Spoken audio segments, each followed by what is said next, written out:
ఓం మహాగణాధిపతయే నమః. ఓం గురుభ్యో నమః. ఓం శ్రీమాత్రే నమః. పరమేశ్వర స్వరూపమైనటువంటి జ్యోతిష, వాస్తు మరియు ఇతర అనేకమైనటువంటి శాస్త్రములను మనకు అందించినటువంటి మహర్షులకి నమస్కారం.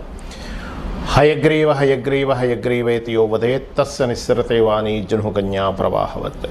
అరుణాం కరుణాతరంగితాక్షీం ధృతపాశాంకుశపుష్పబాణచాపాం అనిమాదిభిరావృతాం మయూకైః అహమిత్యేవ విభావయే భవానీం. శ్రీమాత్రే నమః. మనం ఈరోజు చెప్పుకోబోయేటువంటి అంశం ఏమిటి చూసుకున్నట్లయితే, సూర్య భగవానుడు మకర రాశిలోకి మకర సంక్రమణం జరుగుతుంది. 14 జనవరి ఉదయం 8:56 ప్రాంతంలో మారనున్నాడు.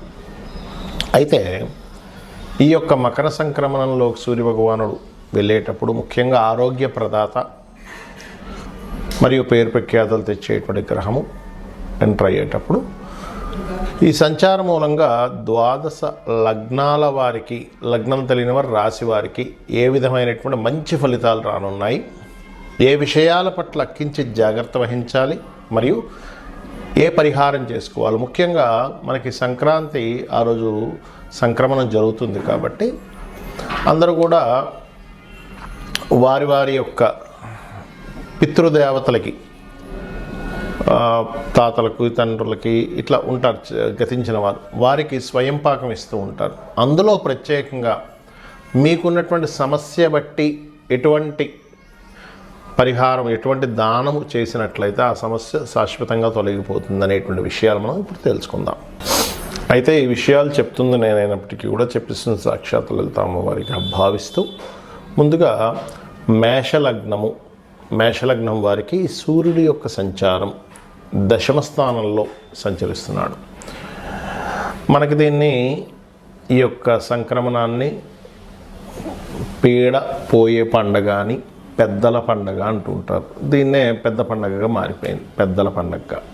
అయితే ఇందులో కూడా మరి మకర రాశిలోకి మేషం వారికి ఎటువంటి బెనిఫిట్ ఇస్తుంది చూసుకున్నట్లయితే, పేరు ప్రఖ్యాతలు, గుర్తింపుని, క్రియేటివ్ ఫీల్డ్లో ఉండేటువంటి వారికి ఎప్పటి నుంచో సినిమానో లేకపోతే యానిమేషన్ అనో ఎనీ క్రియేటివ్ కళా సంబంధించినటువంటి రంగాలు లేదా మెడికల్ రంగాల్లో ఉండేటువంటి వారికి, ఎందుకంటే సూర్యభగవానుడు మనకి ఇక్కడ ఆరోగ్యానికి కారకుడు, ఆరోగ్య ప్రదాతగా చెప్తూ ఉంటారు. ఆరోగ్య సంబంధించినటువంటి వృత్తులలో, అది యాప్ కానివ్వండి, ఏదైనా కానివ్వండి, ఆ యొక్క వృత్తుల్లో ఉండేటువంటి వారికి ఖచ్చితంగా అభివృద్ధి యోగాన్ని ఇచ్చి తీరుతాడు. ఇక్కడ మరి ఏ విషయాల పట్ల జాగ్రత్తగా ఉండాలి చూసుకున్నట్లయితే, మీరు ముఖ్యంగా ఏదైనా అగ్రిమెంట్స్ రాసుకునేటువంటి అంశాల్లోని, వివాహ సంబంధించినటువంటి విషయాల్లోని, ఆ అగ్రిమెంట్స్ విషయంలో కూడా ఒక్కోసారి చూడండి, మనం పలానా ఇది అనుకుంటున్నామండి, కాకపోతే ఇక్కడ ఏదైతే ఉందో అనుకుంటున్నంత ముందు కదలట్లేదు, కాకపోతే అంటే అనుకున్నంత అగ్రిమెంట్ చేసుకొని మేము పార్ట్నర్షిప్ చేసి పార్ట్నర్షిప్స్లో అనుకున్నంత లాభం రావట్లేదు అంటుంటారు చూసారా. కాబట్టి మీరు ఆ అగ్రిమెంట్ రాసుకునేటప్పుడు అది వివాహ సంబంధించిన విషయం కావచ్చు, ఏదైనా కానివ్వండి, కాస్త జాగ్రత్తగా చూసుకోండి. అయితే సూర్యుడు దశమ కేంద్రంలో ఉన్నప్పుడు మంచి బలాన్ని పొందుతాడు. కావున ఖచ్చితంగా మీకు గుర్తింపు తెచ్చిపెట్టేటువంటి అంశాలు చాలా అవుతాయి, గుర్తుపెట్టుకోండి. ఇక మీరు చేయవలసినటువంటి దేవత ఆరాధన ఏమిటి? సహజంగానే మీకు పంచమాధిపతి మంత్రకారకుడు అవుతున్నాడు కాబట్టి ఆదిత్య హృదయ పఠనం చేసుకోవడం అన్ని విధాల ఉత్తమం. కాకపోతే ఇక్కడ మీకు ఈ యొక్క 4వ స్థానంలో, అంటే 3వ స్థానంలో, 4వ స్థానంలో సంచారం జరుగుతుంది కుజుడిది. కావున మీరు ఏం చేస్తారంటే, ఆ రోజు స్వయం పాకం ఇచ్చేటప్పుడు సూర్యుడితో పాటు, అంటే గోధుమలతో పాటు కందులు, కాస్త నువ్వులు కూడా ఇవ్వండి.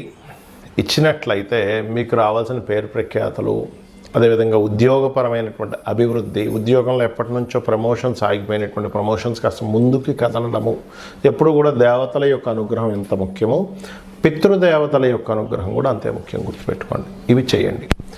అదేవిధంగా ఏదైనా వస్త్రాలు ఇవ్వాలి అని అనుకుంటే ఆరెంజ్ కలర్ వస్త్రము కనుక మీరు దానంగా ఇచ్చినట్లయితే ఖచ్చితంగా బాగుంటుంది. మరియు గోశాలకు వెళ్ళి గోవులకి ఏదైనా తినిపించాలి అనుకుంటే క్యారెట్స్, బెల్లము, గోధుమ రవ్వ తినిపించండి. ఆ రోజు అన్ని విధాలా మీకు బాగుంటుంది. చాలామందికి జాతచక్రం ఉండదు, డేట్ ఆఫ్ బర్త్ ఉండదు, టైం ఉండదు, కానీ మేము ఏదో ఒకటి చేద్దాం అనుకుంటున్నాము. మరి పర్టికులర్గా తీసుకోవాల్సిన జాగ్రత్తలు కానీ ఏం తీసుకోవాలి అంటే, సహజ జాతక చక్రం అంటారంటే మీకు అందరూ కూడా ఇప్పుడుండేటువంటి రవి సంక్రమణం దేని మీద ఎఫెక్ట్ ఎక్కువ చూపిస్తుంది. మకర రాశిలో దశమ కేంద్రంలో ఉన్నప్పుడు అందరూ జాతకం ఉన్నా లేకపోయినా ముఖ్యంగా తీసుకోవాల్సిన జాగ్రత్త అగ్రిమెంట్స్ ఒకటి, వివాహ సంబంధించిన విషయాలు ఒకటి, లాభ అంచనాలు వేసేటువంటి విషయంలో పర్ఫెక్ట్గా తీసుకునే జాగ్రత్తలు తీసుకోవాలి ఒకటి. అలాగే మరి జాతచక్రం లేదండి నేనేం దానం ఇవ్వాలి, ప్రతి ఒక్కరు ఇవ్వాల్సిన దానం ఏమిటి అంటే మీ సమస్య బట్టి ఉంటుంది స్వయం పాకంతో ఇవ్వడం అనేది. ఇప్పుడు ఉదాహరణకి ఎప్పటి నుంచో ప్రమోషన్ కోసం ఎదురు చూస్తున్నారు కానీ అవ్వటం లేదు. ఎప్పుడు ఏదో ఒక ఆఫీస్లో లేనట్లయితే కొంతమందికి చూడండి ఎంత పర్ఫెక్ట్గా జాబ్ చేస్తున్నా బాస్తో ఇబ్బంది ఉంటుంది. ఎందుకంటే మీ పక్కన ఉండేటువంటి వారు మిస్కమ్యూనికేట్ చేస్తుంటారు బాస్కి. మీరు బాగా వర్క్ చేస్తున్నా కూడా ఏమంటే అతను పెద్దగా వర్క్ చేయట్లేదు, ఆయన తీసేయడం బెస్ట్, అలాగా ఇలాగా. ఎందుకంటే వాళ్ళకేదో సంథింగ్ మీ మీద సమ్ జెలస్ ఉంటూ ఉంటుంది. అంటే మీరు బాగా పని చేస్తున్నారనో లేకపోతే మీరు చేస్తున్నటువంటి దీనివల్ల వాళ్ళని తొక్కేసి మీరు పైకి వెళ్తారేమో అనేటువంటి ఒక జెలస్ రిలేటెడ్ సంబంధించిన కొంతమంది ఉంటారు. అలాంటప్పుడు మీరు ఈ మకర సంక్రమణం జరిగే రోజు కనుక మీరు స్వయం పాకంతో పాటు గోధుమలు కనుక దానంగా ఇచ్చినట్లయితే పితృదేవత అనుగ్రహం మీకు మంచి పేరు ప్రఖ్యాతులు తెచ్చేలా చేస్తుంది. మరి కొంతమందికి మానసికంగా ఇబ్బంది ఉందనుకోండి, బాగా ప్రతిదానికి మానసికంగా స్ట్రెస్ అయిపోతున్నానండి అనుకునేటువంటి వారు బియ్యము దానంగా ఇవ్వండి, బియ్యం దానంగా ఇవ్వండి. అదేవిధంగా గోవులకి బియ్యపు పిండి తినిపించండి, బెల్లం కలిపినటువంటి బియ్యం పిండి తినిపించండి. బెల్లం, తురిమిన బెల్లము ప్లస్ బియ్యం పిండి. ఇందాక నేను మీకు చెప్పినట్టుగా ఒకవేళ మీకు పేరు ప్రఖ్యాతలు రావాలంటే గోవుకి గోధుమ రవ్వ తినిపించండి, ఖచ్చితంగా బాగుంటుంది. అయితే ఇది ఈ రోజు ఆ రోజు అని కాదు, మకర సంక్రమణం జరిగే రోజు తినిపిస్తే చాలా మంచి ఫలితాలు వస్తాయి. మరి అదేవిధంగా మరి కొంతమందికి లైఫ్ అంతా కూడా ఏదో గొడవలు జరుగుతూనే ఉంటాయి. మీరు గమనించండి, అంటే చిన్నప్పటి నుంచి ఇంట్లో వాళ్ళతోనో లేకపోతే వివాహం అయిన తర్వాత వివాహ జీవిత భాగస్వామితోనో ఆఫీస్లోనో లేకపోతే రోడ్డు మీద వెళ్తుంటే కూడా ఏదో ఒక గొడవ. ఎందుకు అలా జరుగుతుంది అంటే వాళ్ళ పర్సనల్ చార్ట్లో మార్స్ పాడైపోయి ఉంటాడు. కుజుడు కనుక పాపగ్రహ సంబంధాలు పడ్డాయి అనుకోండి, గొడవలకు కారకుడు కదా, లీడర్షిప్కి కారకుడు కదా. అంటే అనవసరంగా పిచ్చి పిచ్చివన్నీ గొడవలు జరుగుతుంటాయి. అలాంటి వారు కందులు దానంగా ఇవ్వాలి. కందులు దానంగా ఇవ్వడం, గోవులకు క్యారెట్స్ తినిపించండి మకర సంక్రమణం రోజు ఖచ్చితంగా. దీనివల్ల ఏం జరుగుతుందంటే మీకు కలగబోయే యాక్సిడెంట్ యోగాలు కూడా తప్పిపోతాయి. అదేవిధంగా మరి కొంతమందికి వ్యాపారం పెడుతూ ఉంటారు కానీ ఆ వ్యాపారం అభివృద్ధిలోకి రాదు, ఎంతో కష్టపడుతుంటారు. ఏమిటి ఎక్కడ లోపం జరుగుతుందో కూడా అర్థం కాదు. అడ్వర్టైజ్మెంట్ చేపిస్తారు, అదేవిధంగా నలుగురికి తెలిసేలా చేస్తారు, ప్రోడక్ట్ కూడా బాగుంటుంది కానీ ఎక్కడో ప్రాబ్లం వస్తుంది. దానికి కారణం ఏమిటంటే బుధగ్రహం ఎక్కడో పాడైంది మీ జన్మజాతకంలో, అంటే పాపకత్తిరిలో ఉండడమో నీచ స్థానంలో ఉండడమో జరిగింది. అలాంటప్పుడు ఈ యొక్క పితృదేవతలకి మకర సంక్రమణం జరిగే రోజు ఇచ్చేటప్పుడు పెసలు కూడా దానంగా ఇవ్వండి. అదేవిధంగా గోవుకి ఆకుకూరలు అంటే ముఖ్యంగా అందులో గోంగూర తినిపించండి. మరి గురుబలం పెరగాలండి అంటుంటారు, అన్నిటికీ గురుబలమే ప్రధానం కదా. శనగలు, పసుపు రంగు వస్త్రము, స్వయం పాకంతో పాటు గోవుకి అరటికాయలు తినిపించండి. వివాహం అవ్వట్లేదండి, వివాహ సంబంధించిన విషయంలో చాలా ఇబ్బంది పడుతున్నాం, లేదా అసలు ఫైనాన్సే చాలా ఇబ్బంది అవుతుంది అనుకునేటువంటి వారు ఫైనాన్స్కైనా వివాహానికైనా ఒకటే. ఏమిటది అంటే గ్రాసము మరియు అదేవిధంగా తీపి చపాతీలు, ఒక 3 చపాతీలు నూనె వేయకుండా కాల్చినటువంటి చపాతీలు తీసుకొని దానికి తేనెను పూసి చిన్న చిన్న ముక్కలు చేసి గోవుకు తినిపించేసేయండి. చక్కగా దానివల్ల ఏమవుతుందంటే సంబంధాలు ఏమైనా ఆగిపోయినవి కాస్త ముందు కదలడం కానీ, వివాహ సంబంధించిన విషయాలు చాలామంది లేట్ అయిపోతుంది, ఇటువంటివన్నీ క్లియర్ అవుతాయి. ప్రతిదీ ఆలస్యం అవుతుంది, రోగబారిన పడుతున్నారు. ఇంట్లో కొంతమంది చూడండి, ఇంట్లో ప్రతిసారి ఏదో ఒక రోగంతో ఇబ్బంది పడుతూనే ఉంటారు. తండ్రికి తగ్గిపోతే తల్లికి, తల్లి తగ్గిపోతే అక్కకి, చెల్లికి, అన్నకి, తమ్ముడు, ఎవరికో ఒకరికి, ఇంట్లో ఉండే రిలేషన్స్కి ఎవరికొకరికి ఏదో ఒక హెల్త్ ఇష్యూస్ వస్తుంటాయి. దానికి కారణం ఏమిటంటే గృహ సంబంధంగా కొన్ని దోషాలు ఉంటే వాస్తుపరంగా వాయువ్యం కానీ ఉత్తర ఈశాన్యం కానీ పాడైంది అనుకుంటే మీ జన్మజాతకంలో రోగకారకుడు మరియు శని కలిసి ఉంటాడు.